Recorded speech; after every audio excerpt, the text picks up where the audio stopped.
આજે સફાઈ કરવામાં આવે છે?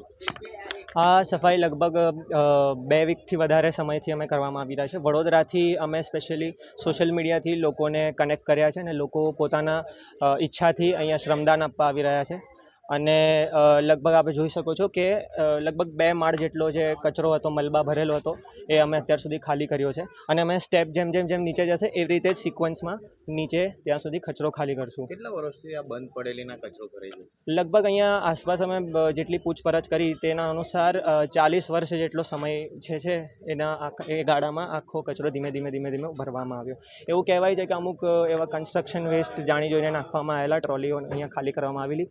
અને અમે કૂવામાં બી એકવાર વજનદાર પથ્થર નાખીને 15-20 કિલોનો પથ્થર નાખીને એકવાર પ્રયત્ન કર્યો તો ચેક કર્યું હતું કે કેટલું ઊંડું છે. તો કૂવામાં બી એ વહેલા અંદર સરફેસમાં જઈને અંદર બેસી જાય છે. તો કૂવામાં બી એવી એક અનુમાન છે કે કૂવામાં બી એટલો કચરો ભરેલો હોઈ શકે. આજે સાફ સફાઈ કરવામાં જી. આગળ કેવું ધ્યાન દોરવામાં? આગળ આને પ્રોપરલી એક હેરિટેજ સ્ટ્રક્ચરના રૂપમાં સંરક્ષણ કરવાનો અમારો એક ઉદ્દેશ્ય છે.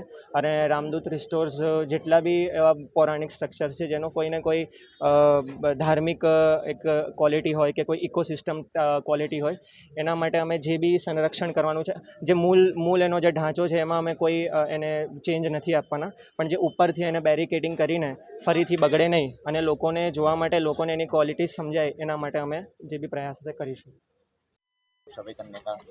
આજે અમે વડોદરા ખાતે જે વડોદરા મ્યુનિસિપલ કોર્પોરેશને જે નક્કી કર્યું કે જે હેરિટેજ સેલ ફોર્મેશન પછી જે હેરિટેજ સ્ટ્રક્ચર્સની રેજ્યુવેનેટ કરવાનું, રેનોવેટ કરવાનું કામગીરી ધરવાનું છે, એની ભાગરૂપમાં પહેલાં અમે સેવાસી સ્ટેપવેલમાં પણ ક્લિનિંગની શરૂ કરી હતી.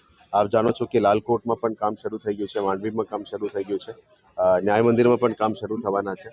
આ જ ભાગરૂપે સેવાસી સ્ટેપવેલમાં અમે લગભગ 2 અઠવાડિયા પહેલાં ત્યાં બધું જે કચરો છે એ બધું કાઢી નાખવામાં આવ્યું અને જે ઐતિહાસિક ધરોહર છે એને રેન્યુએટ કરીને, રેજ્યુવેટ કરીને પ્રોટેક્ટ કરવાનું કામગીરી શરૂ કરી રહ્યા છે.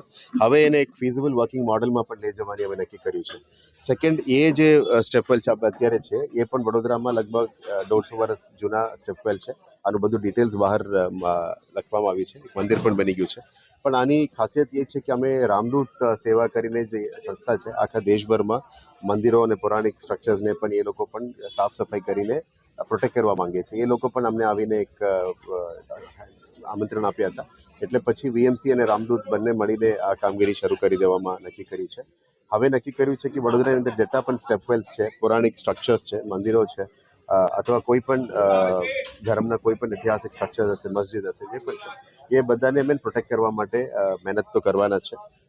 આ જ ભાગરૂપમાં આજે સ્ટેપવેલ ક્લિનિંગમાં આપ જોઈ રહ્યા છો કે જે પાણીનું સ્ત્રોત અહીંયા ઉપર સુધી છે, પણ સમયના લીધે ઘણા બધા કચરા ભરી ગયો છે, કોઈ કન્સ્ટ્રક્શન ડેબ્રી પણ આવી ગયું છે. આ બધાને અમે શુદ્ધિકરણ કરવાનું જે પહેલ છે એને હાથ ધરી છે. અને નેક્સ્ટ ફેઝમાં આને ક્લિયર કર્યા પછી નેટ લગાવીને ક્લોઝ કરીશું અને આ જગ્યાને પણ થોડું એન્ક્લોઝ કરીને એક હેરિટેજ સ્ટ્રક્ચર તરીકે પણ જાહેરનામા કરીને આ કામગીરીને આગળ લઈ જવા માંગીએ છીએ. એક સારું વિષય છે કે વીએમસીના ઇનિશિયેટિવ પછી અત્યારે ઘણા બધા સંસ્થાઓ આપણને અપ્રોચ કરી રહ્યા છે. આજે રામદૂત સર્વિસ અપ્રોચ કરી છે, ગયા અઠવાડિયા આપની ધરોહર ટીમ પણ અપ્રોચ કરી છે, હેરિટેજ ટ્રસ્ટ પણ ઇન્વોલ્વ છે. આશા રાખીએ કે આવનારા દિવસોમાં એક મુવમેન્ટ તરીકે એ બને અને આખા વડોદરાની અંદર જે પૌરાણિક ધરોહરો છે એને અમે સાથે મળીને પણ પાછા લાવી શકીએ અને આ વડોદરાની ઇતિહાસને અમે પાછા રિસ્ટોર કરી શકીએ એવા આશાથી આ કામગીરી શરૂ કરવામાં અત્યારે જે અમે 14 સ્ટેપવેલ્સ આઈડેન્ટિફાઈ કર્યા છે, આ બીજી સ્ટેપવેલ આજે કરી રહ્યા છે. આવનારા દિવસોમાં અલગ અલગ વોર્ડ્સમાં, અલગ અલગ ઝોન્સમાં એ સિક્વન્સિંગ હેરિટેજ સેલ દ્વારા કરવામાં આવી રહ્યા છે. આના સાથે સાથે સ્ટેપવેલ સિવાય પણ પૌરાણિક જે પણ સ્ટ્રક્ચર્સ છે આ બધાને લિસ્ટ આઉટ કર્યું છે. ક્લિનિંગ તો અમે લિસ્ટ આઉટ કરીને કરીશું, પણ પહેલાં જાહેરાત પણ કરીશું કે આ બધા હેરિટેજ સ્ટ્રક્ચર્સમાં નોટિફાઈ કરવાની છે. એક સારો ન્યૂઝ છે કે જે અમે હેરિટેજ સેલ ફોર્મ કર્યા પછી રાજ્ય સરકાર તરફથી પણ હેરિટેજ કન્ઝર્વેશન કમિટીનું અપ્રુવલ પણ આપવામાં આવી ગયું છે. એટલે હેરિટેજ કન્ઝર્વેશન કમિટીમાં અમે બધા જે સ્ટ્રક્ચર્સ અમે પ્રપોઝ કરીશું, જાહેરનામા બહાર પાડીશું, આના આધારે સિક્વન્સમાં અમે નોટિફિકેશન કરીને એક કરીને પણ હેરિટેજ સ્ટ્રક્ચરમાં લેવામાં આવશે. એ ઇમારત આપ જોઈશું એ જર્જરિત છે જ. હવે એને સુધારો કરવા માટે અમે આ કામ લીધેલા છે. બેઝિક સ્ટ્રક્ચરને અમે ડિસ્ટર્બ નથી કરવાના, કારણ કે આ પૌરાણિક સ્ટ્રક્ચર છે. એને જે રેસ્ટોરેશન અને રેનોવેશન છે એ હેરિટેજ કન્સલ્ટન્ટ્સ છે એમના દ્વારા કરવા માટે નક્કી કર્યું છે. પણ આશા એ જ છે કે વધારે એનું અમે ક્લિયર કર્યા પછી લોકો પછી ગંદકી ના કરે, એના માટે રેસ્ટોરેશનનું કામગીરી જરૂરિયાત છે. અમે પણ નેટ મૂકવાનું, ગ્રીલ મૂકવાનું કામગીરી કરીશું અને કદાચ જરૂરત પડે તો સીલ પણ કરીશું. પણ પાણીનું સ્ત્રોત છે એ આપ જોઈ શકો છો કે બહુ શુદ્ધ પાણી છે. આપણે ગંદકી ઓછું થઈ જાય તો અને હજી પણ અમે પાણી બહાર કાઢી શકાય. જ્યારે પણ પાણીનું અછત હોય એનાથી પાણી કાઢી શકાય. એટલે જ મારા હાથ જોડીને વિનંતી છે કે આજુબાજુ રહેનારને બધાને પણ વિનંતી છે, અમે ક્લિયર કર્યા પછી એને પ્રોટેક્ટ કરવા માટે આપ પણ મદદરૂપ થઈ જાઓ એટલે સારું રહેશે. શેનું ટાઈમ લિમિટ નક્કી કરી છે કેટલા ટાઈમિંગમાં આપણે કીધું? ના, એક એક કરીને કરવું પડે, કારણ કે આનું એન્ડ નથી. આ પણ 2 અઠવાડિયાથી કરી રહ્યા છે. આજે 3જો અઠવાડિયા કદાચ અમે કાઢી રહ્યા છે, પણ અમે મેક્સિમમ ટ્રાય કરીશું બધું ડેબ્રી ક્લિયર કરવા માટે. પણ આ એક સ્ટ્રક્ચરમાં રોકવાના નથી. આવનારા દિવસોમાં તમામ સ્ટ્રક્ચર ઉપર અમે જવાની નક્કી કરીશું. અભિપ્રાય ન્યૂઝ વડોદરા.